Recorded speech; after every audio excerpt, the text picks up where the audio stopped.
उत्तर प्रदेश ऊर्जा विभाग विद्युत सप्ताह मना रहा है। 12 से 19 सितंबर तक चलने वाले ऊर्जा सप्ताह के दौरान विभाग के अधिकारी आम लोगों से सीधा संपर्क साध रहे हैं और उनकी शिकायतों का निपटारा कर रहे हैं। विद्युत सप्ताह कार्यक्रम के दौरान आज ऊर्जा मंत्री ए.के. शर्मा ने विद्युत विभाग के एक दफ्तर का दौरा किया और वहां दर्ज शिकायत को लेकर एक आम बिजली उपभोक्ता को कॉल कर दिया। उन्होंने उपभोक्ता से ये जानने की कोशिश की कि उनकी शिकायत का निपटारा हुआ या नहीं। शिकायत पर विभाग की ओर से की गई कार्रवाई पर उपभोक्ता संतुष्ट है या नहीं। ऊर्जा मंत्री ए.के. शर्मा के मुताबिक इस दौरान विभाग को 1,70,000 शिकायतें मिली हैं, जिनमें से अब तक 1,35,000 शिकायतों का निपटारा किया जा चुका है। Thank you.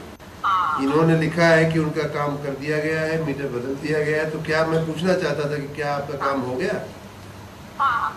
हो गया सर, हो गया। अच्छा, चलिए, आप संतुष्ट हैं काम से? बहुत बहुत बहुत बधाई बहन जी, बहुत बहुत बधाई। आप सबको अगल बगल जरा कहिएगा। धन्यवाद धन्यवाद धन्यवाद। ऐसे आप अगल बगल वालों को जरा कहिएगा कि अगर उनकी कोई समस्या इस तरह की हो तो आकर के यहाँ ठीक करवा लें। ठीक, हमारे लोग बैठे हुए हैं, रात दिन काम कर रहे हैं। थैंक यू, धन्यवाद। 1,70,000 1.70 लाख फरियादें हमको प्राप्त हुई थी। उनमें से लगभग 1,35,000 फरियादों का हम लोगों ने निस्तारण किया है। यहाँ आकर के मैंने हर केंद्र पर जाकर के मैं स्वयं इसका परीक्षण भी कर रहा हूँ। इस रजिस्टर में देवरिया में 2 अलग अलग घटनाओं में डूबने से 3 लोगों की मौत हो गई। मरने वालों में से एक पिता और बेटी भी शामिल है। पहली घटना खामपुर इलाके के रसिया छीताही गांव की है, जहां शादी नाले में एक बुजुर्ग फिसल गया। जब वो डूबने लगा तो उसे बचाने के लिए बेटी भी नाले में उतरी, लेकिन दोनों ही डूब गए। दोनों की डूबने से मौत हो गई। वहीं दूसरी घटना गौरी बाजार के बखरा गाँव की है, जहाँ मछली पकड़ने के दौरान 5 छात्र तालाब में डूबने लगे, जिनमें से 4 छात्रों को स्थानीय लोगों ने बचा लिया, जबकि एक छात्र डूब गया। तालाब से छात्र के शव को बरामद कर लिया गया है।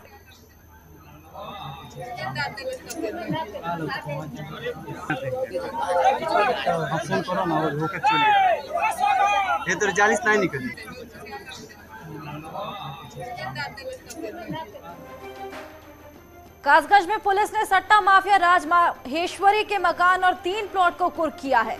बदमाश की अपराध से अर्जित संपत्ति को गैंगस्टर एक्ट के तहत जब्त किया गया। लवकुश नगर इलाके में ये पूरी कार्रवाई की गई।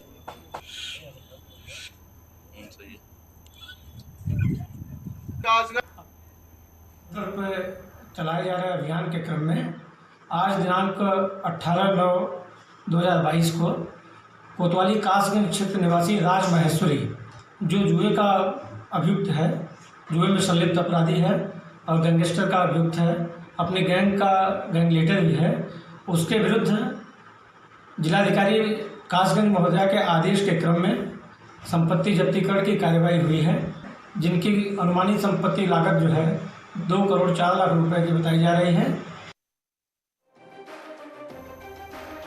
तो प्रतापगढ़ में पुलिस ने 3 गांजा तस्करों को गिरफ्तार किया है, जिनके कब्जे से 135 किलो गांजा बरामद किया गया है, जो एक ट्रक में रखा हुआ था। ये गांजा ओडिशा से तस्करी कर यूपी लाया गया था। तीनों तस्कर देलहुपुर से गिरफ्तार हुए हैं, जिनको पुलिस ने फिलहाल जेल भेज दिया है। तो कर ही रहे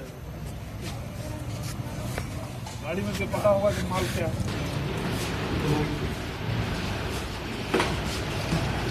तो कर ही रहे। चेकिंग के दौरान 3 अभियुक्तों की गिरफ्तारी की गई है। मय वाहन और इनके पास से 1 कुंटल से अधिक गांजा बरामद किया गया है, जो ये अपने प्रदेश से बाहर से ला रहे थे और जनपद अमेठी ले जा रहे थे।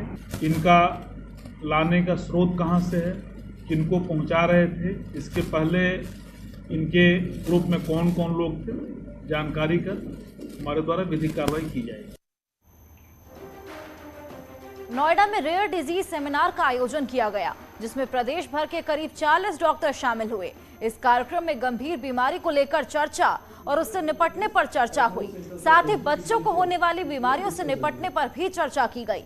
देश में करीब 450 दुर्लभ बीमारियां हैं जिससे बचने के लिए डॉक्टर्स ने लोगों को जागरूक किया।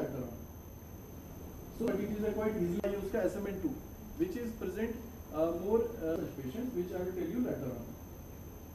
So diabetes are quite easily available test at most centers like SG differentials, which we have discussed earlier. देखिए, रेयर डिजीज़ का मतलब ये दुर्लभ बीमारियां हैं। दुर्लभ बीमारियां का मतलब ये है कि ये 1,000 बच्चों में एक आध को ही होती है, किंतु सब बच्चे अपने माँ बाप के लिए महत्वपूर्ण हैं और हम सब के लिए महत्वपूर्ण हैं।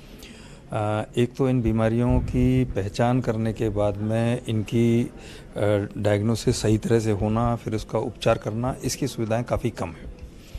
तो भारत सरकार ने 2020 में एक पॉलिसी बनाई है। उस पॉलिसी में इन डिजीज़ को हम एड्रेस कर रहे हैं और लगभग भारत में 450 इस प्रकार की बीमारियां हैं। वक्त एक छोटे से ब्रेक